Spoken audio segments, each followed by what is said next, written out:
How's it going, everyone? My name is Caleb Alofs, and I love to talk about movies. It's been a few weeks since I've posted a video, and I'm sorry about that. Just kind of got busy with some stuff. But today I wanted to talk about the film Midsummer by Ari Aster. Ari Aster's previous film Hereditary was such a huge hit for both Aster and the production company A24.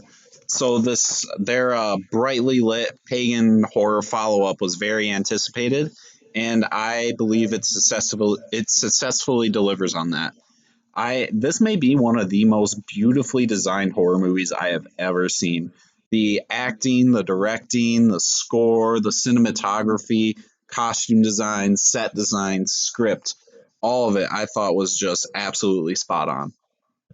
So, Midsummer is the story of Danny, played by one of the greatest up and coming actors, in my opinion, Florence Pugh, and her boyfriend Christian, played by Jack Rayner, who has come a long way since his Transformers Age of Extinction days. And it's about them traveling to Sweden with some friends to attend this midsummer festival in a very rural town. Things quickly devolve, though, from this brightly colored, happy lovey-dovey trip to the thing of nightmares. At its core, though, Midsummer, not Hereditary, is truly a horror film about toxic relationships. Without spoiling anything, the story kind of starts off with tragedy in the family between the couple, and this is the beginning of the end of their relationship. And the whole trip is really just a last ditch effort to kind of save their relationship. It would be kind of impossible to talk about this movie, though, without talking about some of the supporting characters as well, because they really play into the dynamic of the whole story. There's Mark, played by Will Poulter, who's kind of the douchebag of the group, asshole, all that. There's Josh, played by William Jackson Harper.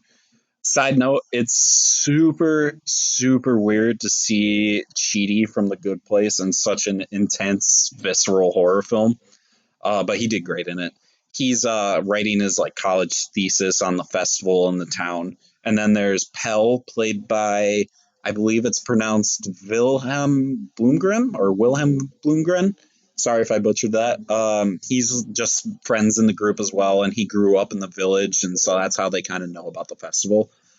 Um, so without the dynamic between all of them as well, I think a lot of the tension would be lost in the film. So I wanted to give them a shout out too because they did great.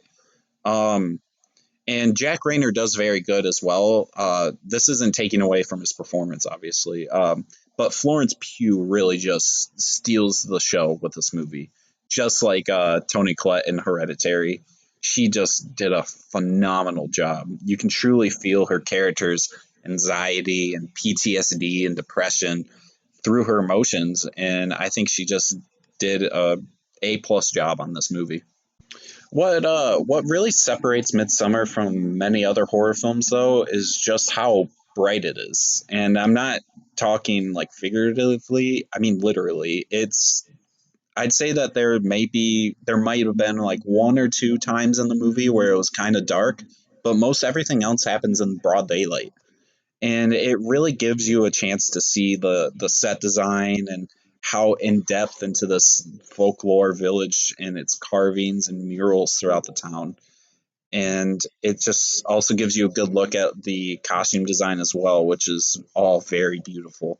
So it being so brightly lit just makes it different from a lot of other horror movies. It gives you a chance to see what's happening. And a side note too, the score is also very like unnervingly beautiful as well. So all that combined into it being a horror film just really elevates it. Very much like Hereditary, this movie is not for the faint of heart.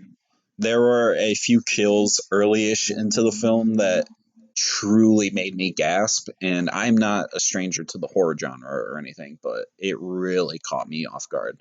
All I'll say is that Ari Aster clearly loves the very impactful head kills. I've been wrestling with the question of was this scarier than Hereditary the moment I walked out of the theater. My first instinct was that Hereditary was scarier, but Midsummer was a better made film. I maintain that it's probably a better made film, and I'll stick with that. But I've gone back and forth on Midsummer being scarier or not. I'm going back and forth even just talking about it, to be honest. I think Midsummer might be more creepy in a way, while Hereditary is scarier. I don't know if that makes sense, but it could be that Hereditary was more of a supernatural horror movie, while Midsummer is more realistic and grounded.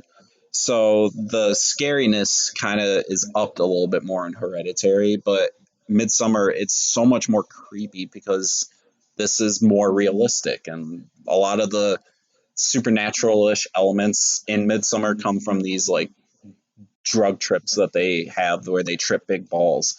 So I think it's more creepy throughout the movie, just with the combination of how brightly lit it is and how it seems like everything should be normal. It leads to a creepier experience than Hereditary, but I believe that Hereditary probably is more scary overall. So, as you can probably tell at this point, I really loved Midsummer a lot. I think just about everything about it was almost perfect and so beautifully well done. There was a very good amount of well placed comedy throughout, too, which is something that Hereditary didn't have as much. So, Midsummer's kind of elevated by that more than Hereditary. I haven't checked the audience rating for it, but I can probably tell you off the top of my head that it's going to be like Hereditary, where critics are just going to absolutely love this movie, but the audience score is not going to be as great. The best way to tell a person if they are going to like Midsummer, though, is just ask them if they've liked Hereditary. If they saw it, of course. If they haven't, you're kind of screwed if on giving them an opinion about it. If they did, they probably will like it, and if they didn't, they probably won't. And for me, I loved it. So I cannot wait to see what Ari Aster does next after this. And overall, I'd probably give this like what was that rating system I made? 9 out of 10 slaps. That's probably what I'll give it. So thank you guys for listening, watching, all that stuff. I really appreciate it. I'm gonna try to do more videos and stuff like that. I just kind of got distracted for a little bit, but so yeah, in the future, look for the channel. Look on the channel, see what's coming up. Like, subscribe, share, comment, all that stuff. If you guys have any feedback, please. I'm seeking feedback a lot. So thank you guys for listening, and I'll see you guys in the next video.